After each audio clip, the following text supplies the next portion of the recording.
Your net worth is negative $27,788, a $612 checking account, minus $28,400 in student loans.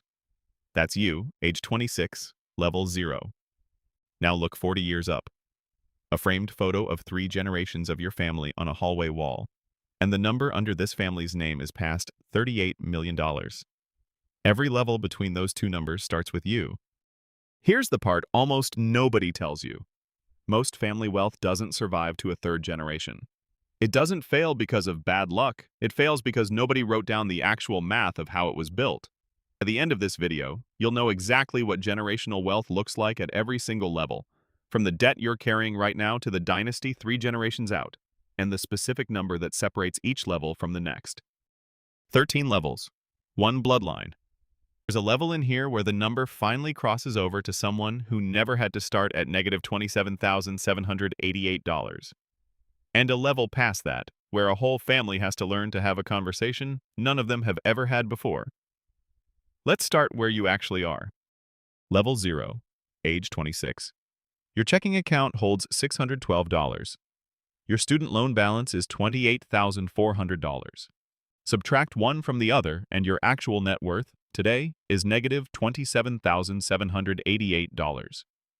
Level 0's rule: when you are the first person in your family to attempt this, the debt is not the hard part. The not knowing what a normal payoff timeline even looks like is the hard part. Nobody in your house ever sat down with an amortization schedule. Nobody explained that a $28,400 balance at 6.8%, paid at the minimum, takes 14 years and costs you $16,000 in interest on top of the principal. You find that out from a spreadsheet you build yourself at midnight, because there was no one to ask. The win here: you have a diploma and skills and a paycheck landing every 2 weeks. That's real. The undercut: $340 of that paycheck already leaves before you see it, and you have never once in your adult life checked a bank balance without a small flinch. This is the real starting line for generational wealth, not zero. Negative $27,788 alone, doing math nobody in your bloodline has done before. Level 1, age 29.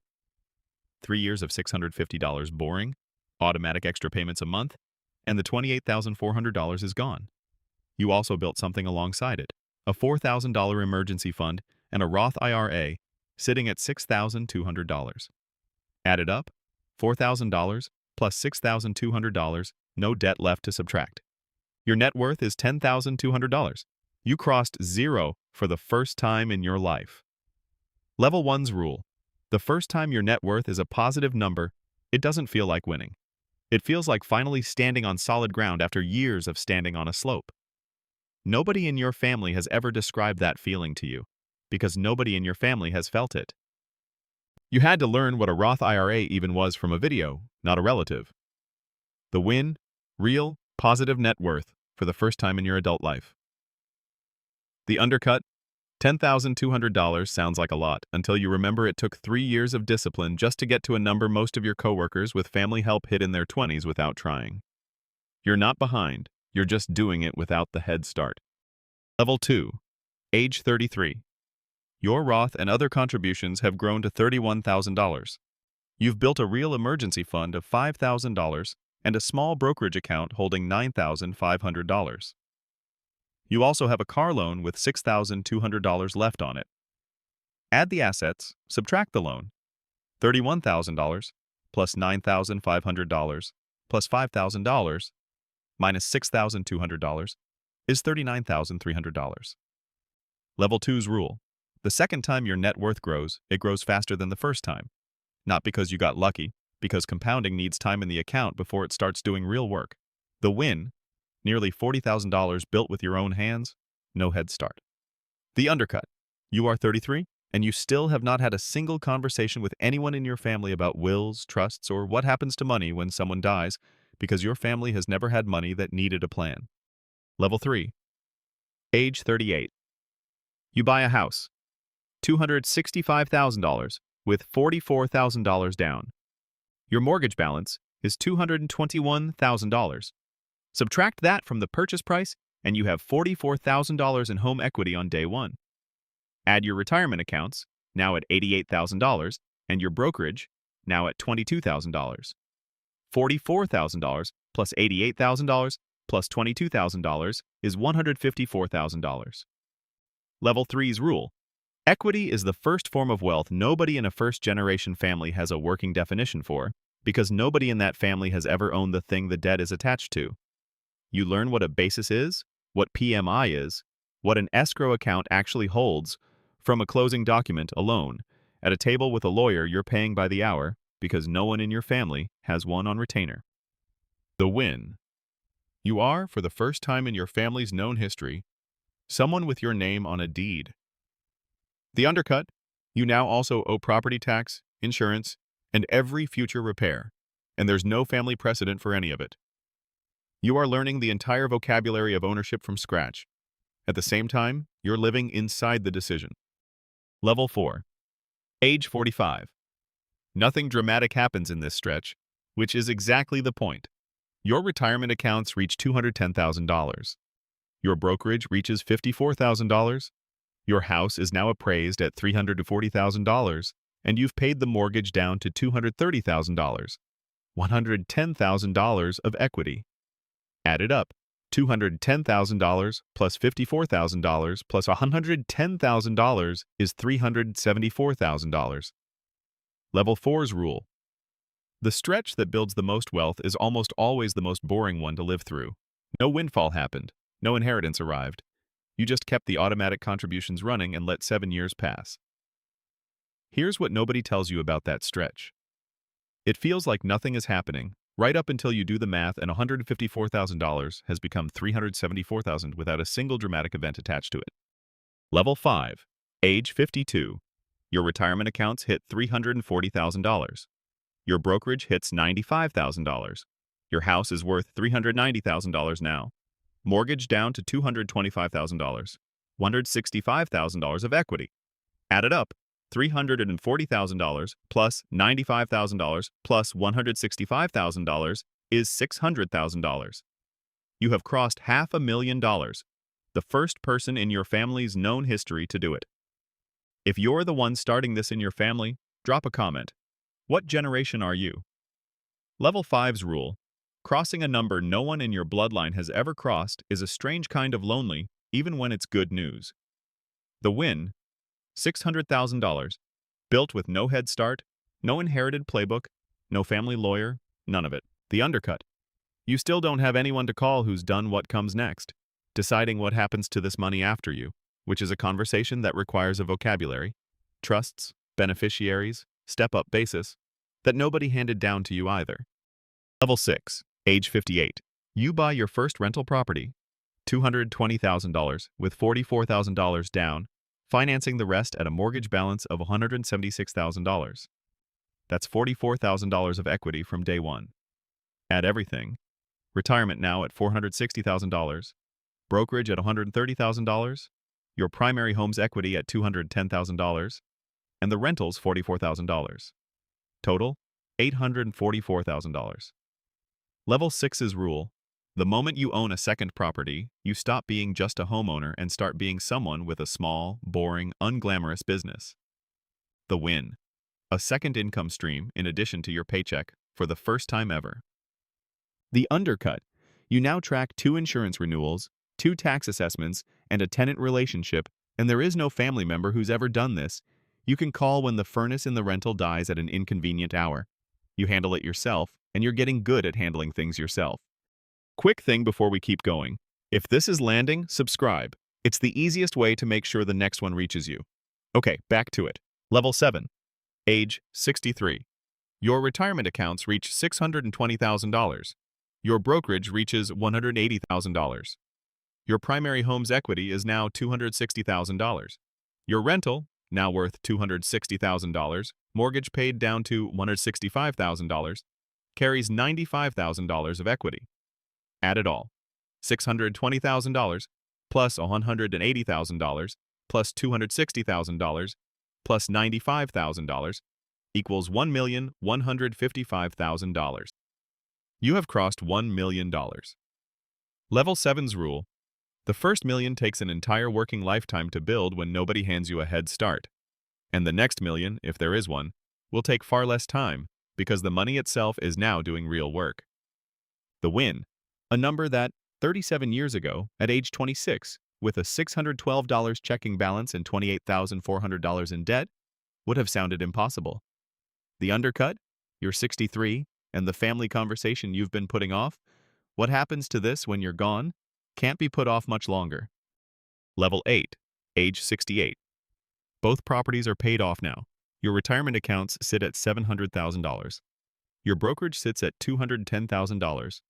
Your primary home, owned outright, is worth $310,000. Your rental, also owned outright, is worth $260,000. Add every piece. $700,000 plus $210,000 plus $310,000 plus $260,000 equals $1.48 million. This is what transfers to the next generation. Level 8's rule. The entire point of everything before this level was never the number. It was making sure the next person doesn't start at negative $27,788 the way you did. The win. You built something real enough to hand down, the first person in your family's history to do it. The undercut, handing down $1.48 million without a plan, is how families lose it in a single generation to taxes, disputes, and decisions nobody agreed on in advance. You spend the last 2 years of Level 8 doing something harder than any of the saving, sitting down with your family and having the conversation your own parents never got to have with you, because they never had anything to hand down. Level 9. Your child, the next generation, starts adult life not at negative $27,788, but at $1.48 million. That is the entire video, stated as a single number. Here's what nobody tells you about that number. It is not a guarantee of anything. It is only a different starting line. Look at the same age, side by side. At 26, you had a $612 checking account and $28,400 of debt. And you were doing your own amortization math at midnight because there was no one to ask. At 26, your child has $1.48 million of family capital already in a diversified brokerage account, a paid-off house sitting behind them, and a phone number for the same estate attorney who helped structure the handoff. They didn't earn a dollar of it. That's not a criticism. It's the entire point of levels 0 through 8. Level 9's rule. The second generation's job is not to enjoy the money. It's to not be the generation that loses it. The win. The crushing weight of level 0, the debt, the not knowing, the no one to call, simply does not exist for this generation. The undercut. This generation now carries a different weight entirely. The responsibility of not being the reason a 3-generation story ends at 2. Roughly 70% of family wealth is estimated to disappear by the end of the second generation. And it's rarely because the second generation was reckless. It's because nobody taught them the actual mechanics of what they were handed, the same way nobody taught you at level 0. Level 10. 30 years pass. The $1.48 million stays invested, compounding at a blended 5% a year. 1.05 to the power of 30 is roughly 4.3, so $1.48 million becomes approximately $6.4 million from growth alone. Generation 2 also builds their own career and a small business on top of it, adding another $1.6 million of their own contributions. Add the two together. $6.4 million plus $1.6 million equals $8 million. Here's the temptation nobody shows you in this 30-year stretch. Year 6, there's a nicer house available, and the equity is sitting right there to pull from. Year 14, a business partner wants a bigger buy-in, funded from the brokerage instead of from cash flow. Year 22, a family member needs help, and $8 million sitting there looks like $8 million you can spend. Generation 2 says no to some version of that temptation more than 100 separate times across 30 years, and every no is invisible on the outside. It looks like nothing happened. That's the whole mechanism. Level 10's rule. The second generation's compounding looks effortless from the outside, and it is the least effortless thing in this entire video. It requires 30 years of not touching money that was sitting right there. The win. Past $8 million, a number that started 2 generations ago at negative $27,788. The undercut. Every year of those 30 years carried a real, constant temptation to spend it, upgrade the house, stop working so hard, and the entire number depends on the discipline of leaving it alone. Level 11. The $8 million doesn't grow this level. It gets organized. A trust holds the investments. A family LLC holds the rental property. There's a real written answer now to who gets what and how and when, reviewed by an actual estate attorney instead of guessed at over a holiday dinner. Here's what that structure actually does, mechanically. Without it, when Generation 2 dies, probate can freeze the accounts for months. The family's finances become public court record, and any disagreement between heirs gets settled by a judge who never met the family. With a properly funded trust, the assets pass directly to the named beneficiaries. The whole transfer stays private and out of the courtroom, and the instructions are already written down, in the family's own words, instead of reconstructed after the fact from memory and resentment. Level 11's rule, the level where nothing gets richer, is often the level that matters most. Because structure is the difference between a number that survives a generation and a number that gets fought over and cut in half by legal fees. The win, a plan that exists on paper, not just in someone's head. The undercut, building that plan means every adult in the family has to sit through the single most uncomfortable conversation available to a family. Who gets what and why, spoken out loud, on the record, while everyone involved is still alive to hear it. Level 12. A further 40 years pass. Generation 3 is born directly into the structure Generation 2 built. The $8 million, compounding now at a conservative long-run 4% a year across 4 decades, 1.04 to the power of 40 is roughly 4.8, grows to approximately $38.4 million. Past $38 million, 3 generations deep. The first dynasty in your family's known history. Generation 3 inherits something Generation 2 never had, and you certainly never had. A name that already means something to a bank, a lawyer, and an accountant before they've made a single decision of their own. That's an advantage nobody in this video's first 3 levels would recognize. It's also, quietly, the exact same test as level 0, just wearing a different outfit. The discipline required to not be the one who breaks it is identical to the discipline it took you to pay off $28,400 at 26. The zeros just got bigger. Level 12's rule. At this level, the money stops being the point, because there's no one left to prove anything to. The entire conversation becomes about what the family does with it, not what it proves about the family. The win, a portrait on a hallway wall, 3 generations, past $38 million that started with a $612 checking account and $28,400 in debt. The undercut, if you can even call it that, none of it happens automatically. Every single generation still has to choose, on purpose, not to be the one that breaks it. Negative $27,788. That's still where this started. Somewhere behind that portrait on the wall is a 26-year-old with a $612 checking account, a $28,400 debt balance, and no one in his bloodline who's ever done any of this before. $38 million and 3 generations later, the number that actually mattered was never the number. It was that someone had to go first. And it was you. If you want the first-gen wealth ladder tracker, the link's in the description. It's free. It's the exact levels from this video, with space to write in your own numbers. Next, we go inside the exact account structure that decides whether your money survives you. And it's not the will you're thinking of. And before you go, if this helped, like it and subscribe so the next one finds you.